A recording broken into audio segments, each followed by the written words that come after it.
Okay, so magandang gabi. So ang oras ay mga around 6:30. So medyo late na, nagsimula ako. Kasi dapat magdi-display ako ng lettuce ko dun kay Kuya Jojo. Pero naisip ko kasi na konti na lang yung natitira kong lettuce. Gusto ko siyang i-push ng Saturday and Sunday. So ito na lang natitira dito. Di ko sure kung mabibili pa sila ng 35 pero i-display natin as 35. So bahala na ang market kung bibili nila or hindi. Meron pa akong 15 doon sa baba. Ay, mahigit 15 pa. Mga 17 yata. So plus 12, sabi mo 29. So sabi mo mga 24 na lang, 24. Okay na tayo sa 24. Ay, meron pa akong clients na kukuha pa rin. Kaya hindi pa ako nag-display ngayon. Pero hindi yun yung topic natin ngayon. Tulad na pangako ko sa inyo is titingnan natin yung pH at saka EC level nitong ating mga tanim. So punta muna tayo sa EC, although hindi na ako masyado nag-aalala sa EC. Bala ko nga, 'di ba? Babaan pa yung EC natin. So ngayon nasa 1.3. Tapos umaakit pa siya 1.4 yan. Okay na ako dyan sa 1.4 pero yung last reading natin 'di ba nasa mga 1.5. So ayan. So quick video lang tayo ngayon ha. So tingnan na agad natin yung pH kasi mas yun yung gusto kong ma-check. Tulad ng nabanggit ko sa inyo, ang target ko talaga is mga 5.9 to 6.1. So tingnan natin. So ito na yung overnight oh. Tingnan mo, masyado pa nga mababa yan oh. So nasa 7.1. Kasi kahapon nung nag-reading tayo, parang nasa 6.3. Hindi ako nagkakamali. So ayan. So kailangan talaga siguro ma-overnight muna siya. Kasi 3 ml lang yung nilagay natin eh. So ito ay Kiss Solution. Ang nilagay natin diyan sa Kiss Solution, alam ko Kiss Solution, makita nyo medyo light, 'di ba? Yung kulay. Sa Kiss Solution, alam ko hanggang dito sa pang-apat yata. Tingnan natin. Ayan. Okay pa lang. Yan, light pa yung kulay, 'di ba? So Kiss Solution pa 'yan. Subukan lang natin i-reading kumbaga. Ayan, nasa 7.0 siya eh. Ayan, 6.9, 7.0. So, ayan, yung EC naman niya nasa 1.4. Kita ba?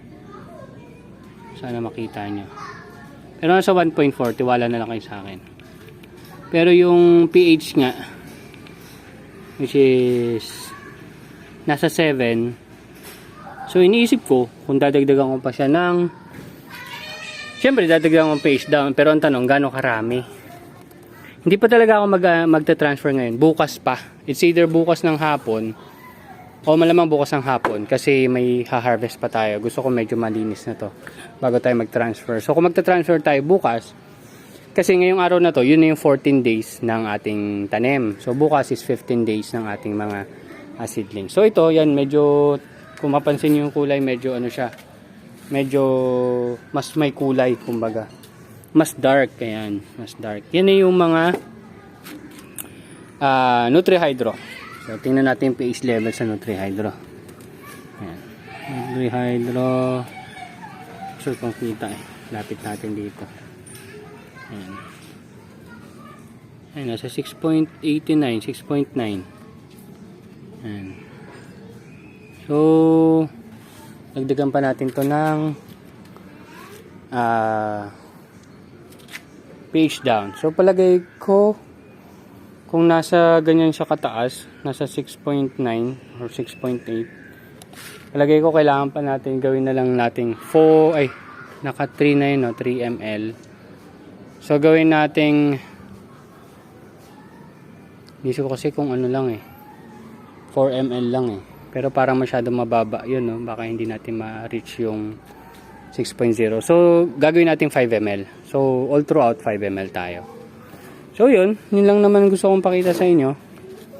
Na yung nakuha nating reading nung kahapon is hindi pa talaga yung actual na makikita natin reading ngayon, which is kitang kita naman nasa halos neutral yung pH level natin. So baka yun yung problema ko nung nakaraan or maging problema na rin itong mga tanim ko. Although dito sa mga tanim ko nasa 4 ml ang alam ko nilalagay ko, pero yung sa NutriHydro ang alam ko nilalagay ko is 3 ml lang. So maganda na nakalibrate natin itong pH meter ko. So far, yun ang gagawin ko. Magdadagdag ng additional 2 ml. So 5 ml ang ilalagay natin na pH down. Then tomorrow morning titingnan ulit natin. And ngayon magdadagdag ako ng ito. Isa pang styrobox. So yun lang. Hopefully nakita niyo yung difference ng hindi mo agad siya i-testing, parang papatagalin mo pa ng kaunti. Usually 2 hours pero yun ginawa natin almost overnight or 24 hours. So yun lang. Thank you very much. So asikasuhin ko na bago pa sobrang dumilim dito sa lugar ko. Thank you. Bye-bye.